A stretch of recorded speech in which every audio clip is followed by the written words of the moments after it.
Bonjour à tous et bienvenue dans ce nouvel épisode de Celeb Chat Podcast, le seul podcast français qui vous propose chaque jour un épisode 100% News People, clair, fluide et sans langue de bois.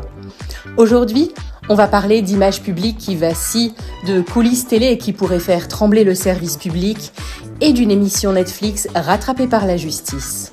Au sommaire de cet épisode, Ingrid Chauvin au cœur d'une polémique autour de sa marque de cosmétiques après les accusations d'un TikToker très suivi. Puis Patrick Sébastien évincé de France Télévisions qui détiendrait, selon certains, des informations explosives au point qu'on évoque un possible retour de MeToo. Et enfin, 3 candidats de Love is Blind version française qui saisissent la justice et dénoncent des conditions de tournage qu'ils jugent inhumaines. Allez, on démarre.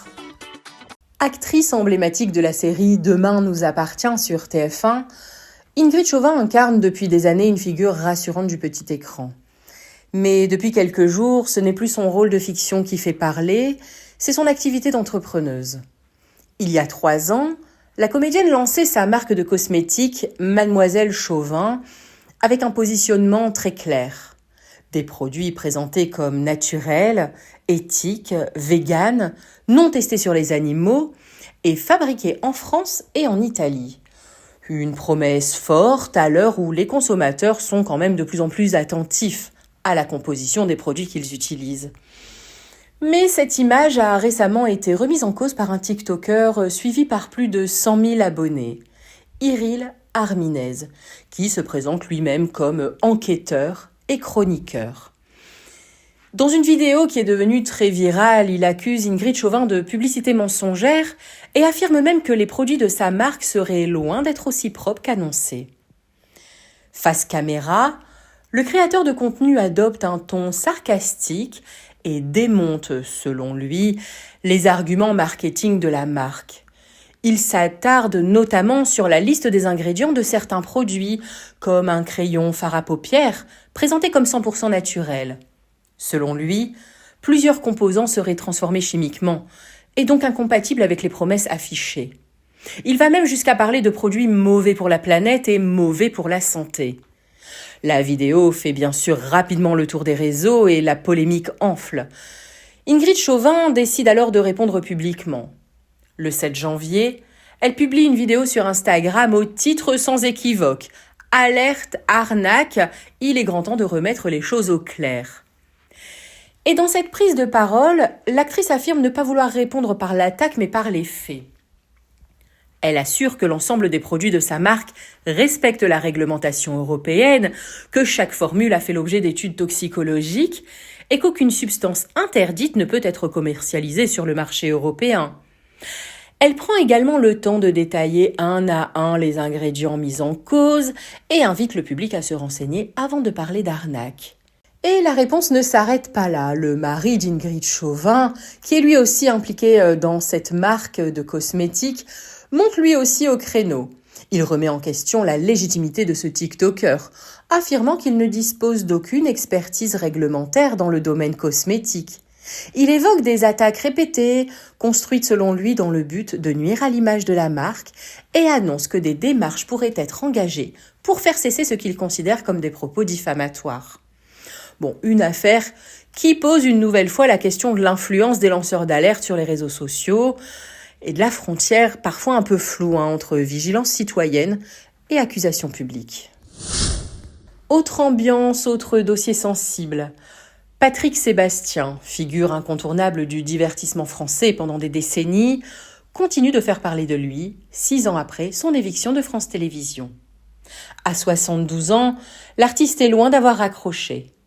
En 2025, il a sorti un livre intitulé « Même pas peur », dans lequel il s'attaque frontalement à nos angoisses collectives. Mais aussi à un nouvel album aux chansons toujours aussi crues et assumées. Fidèle à lui-même, Patrick Sébastien ne s'est jamais vraiment censuré. Mais aujourd'hui, ce sont surtout des propos rapportés qui font trembler les coulisses du service public. Alors que l'Assemblée nationale a lancé une commission d'enquête sur le fonctionnement, le financement et la neutralité de France Télévisions, l'ancien animateur n'a pas été auditionné, une absence qu'il regretterait fortement. Le 7 janvier, sur le plateau de l'émission Tout beau tout neuf sur W9, Mathieu Delormeau révèle avoir eu une longue conversation téléphonique avec Patrick Sébastien.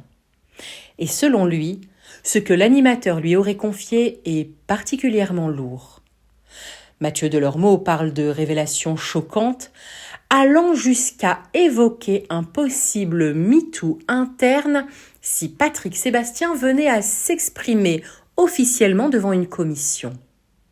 Toujours selon lui, les informations détenues par l'ancien animateur pourraient faire tomber des têtes très importantes.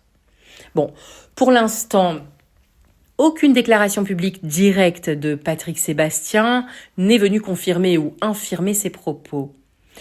Mais cette sortie médiatique relance les interrogations sur les raisons de son départ et sur ce qu'il aurait pu observer durant ces longues années au sein du groupe public. C'est un dossier explosif, encore très flou, mais qui pourrait prendre une toute autre ampleur si les langues se délient davantage. Et on termine cet épisode avec une affaire judiciaire qui concerne directement une émission diffusée sur Netflix.